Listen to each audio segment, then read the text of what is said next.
Hey everybody, Cedric here from astrologykingdom.com, here with your horoscope for the week of April 2nd through the 8th. So, first off, we look at the sun. We got the sun in Aries still. Um, there's kind of a strong drive towards being more social lately, as well as being more independent around the same time. It's kind of a desire to be social without being influenced by the people that you're socializing with. Um, there's also a very self-driven kind of attitude. There's kind of just a lot of motivation to really get things done on your own and really pave your own way and have things done in such a way that affords you the freedom that you really want. There's a heavy emphasis on the idea of personal freedom right now, with this Sun and Uranus being so close to each other in Aries. That is a very strong, independent, self-driven kind of, very forward-moving kind of energy that everybody is probably experiencing right now. Um, then we look what the moon is going to be doing throughout the week, and the beginning of the week starts out with the moon in its ruling sign here in Cancer, and that's a very positive thing. That's kind of a good sign that this week is going to start on a good note and probably have a very stay-at-home kind of vibe to it, being very open and receptive to criticism as well as support. Um, it's a good time to kind of sit back and read a book with Mercury in Taurus like this. There's a very strong, like I said, stay-at-home kind of energy, kind of a homebody kind of vibe going on, to where it could even be kind of like a very sleepy kind of energy. It could be kind of hard to really build momentum in any one direction whatsoever.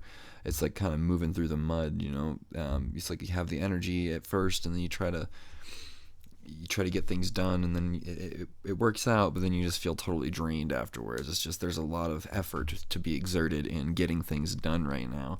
Um, but of course, that's kind of whenever those kinds of things happen is usually the best time to really work through that, because the rewards that come through during those times or after those periods where everything is really just hard to get through for some reason, or the energy is just thick like that. Usually, if you're able to stay on top of your game and whatever it is you do in those situations, then you benefit for it a lot more later on in the future. Um, there's also a tendency to really slow down with thinking as well as speech. There might be, whether it's a desire to learn how to slow things down or if it's just happening on its own, kind of depends on the person. But there's a definite energy of learning to slow down a little bit so that you can listen and pay attention and receive and be a little more receptive of information, whether that be information coming from another person or information from your environment or the universe in general. There's just a slowing down of the thought process. There's a slowing down of the physical body. There's a lot of just slowing down, which causes some kind of frustration and just kind of not exactly anxiety, but just a feeling of just being on the edge of your seat, but with nowhere to put all your energy. It's like you have all this energy and all this motivation towards freedom, personal freedom, and doing what you really want to do, but it's just like nothing's really quite panning out quickly enough to keep up with your energy. So it's like you have more energy than there is anything to be done with, and it ends up being very exerted very quickly through accomplishing your goals throughout this week. So like I said, there's a very slow, kind of stay-at-home, sleepy kind of energy to the week. But it's also like a very supportive, emotionally positive kind of time as well. The image that keeps coming to my mind is of just kind of staying at home, like with a book and just nice, like a fire or something, just a really nice, cozy, kind of comfortable environment to kind of sink into for a few days here. Um, see what else we got. Venus, of course, is still in retrograde and just moved into Aries. Actually, it was in Pisces and then began to move backwards. Hang on one second here. Let's just take a look at this here and double check, because, I'm not entirely certain what is going on here with Venus.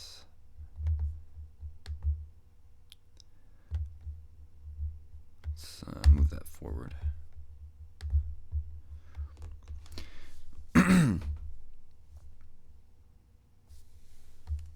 Okay. So, its retrograde motion, it moved back in. It moved into Aries,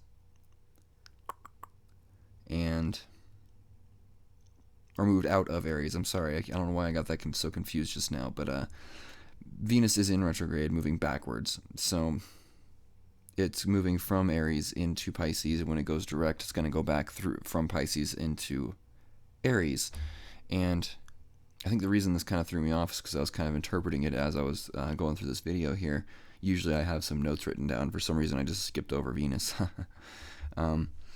But it seems that there's a strong energy of people trying to get back together, and ideas of being able to revisit things that came to an end a long time ago, probably about 2.5 years ago, when Venus went into retrograde the first time, or not the first time, but the last time. And it seems that with this retrograde motion, it's going back into Pisces to kind of open up some old things, and then when it begins to move back into Aries, it'll move forward in a new direction. So there's a strong chance of, if you're trying to work things out with like an ex maybe, there's a good chance that it could actually work out, depending on your situation and of course your chart as well. It's not going to be the same for absolutely everybody, because everybody's chart is different, and this all affects people differently based on their own charts. But it does seem that there is a second chance to kind of go back at something. It doesn't necessarily have to be love either. It could have something to do with like a creative project, or something that makes you money even. Anything Venus related, because Venus does, while she does rule over love, also rules over things like money and prosperity, fertility, friendships, that sort of thing as well.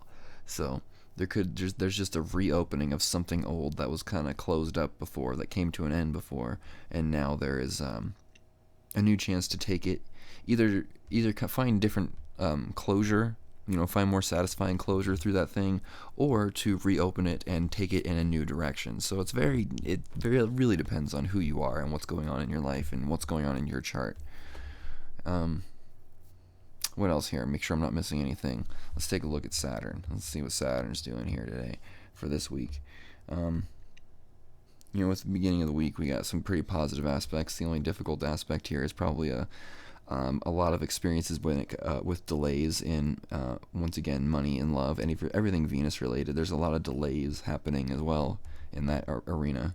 Not only just opening up the past and opening up old, I don't want to say wounds, but old situations that came to a close. There's also just delays that are causing you to go through and examine these situations, whether it have to do with money or love, in a very slow and meticulous way, probably so slow that you don't even enjoy how slow it is. You wish it would speed up a little bit. But the slowness seems to be necessary in order for you to really sink in some of the lessons, or have some of the lessons that you've been learning sink in fully. And of course there's Neptune here, casting a pretty positive influence over everything. Let's see here. Seems like it's going to be a very strong, there's going to be a very strong vein of just sensitivity through the week to energy in general. It seems that there's going to be a lot of kind of relaxing, staying at home, not going out quite as much throughout the week. Even though there is a desire to be sociable, it's usually sociable within like a home environment. And there's just going to be a lot of just receptivity and just openness to different types of energy. People are going to be very intuitive and in tune, and able to be very kind of stationary and different in their homes, or with friends at their homes if they want to be more social, to really tap into their deeper sense of spirituality. So that pretty much covers it for the week of the 2nd through the 8th. I hope you enjoyed the video. Be sure to check out our website, astrologykingdom.com, and follow us on Instagram, also under Astrology Kingdom, and I will talk to you soon.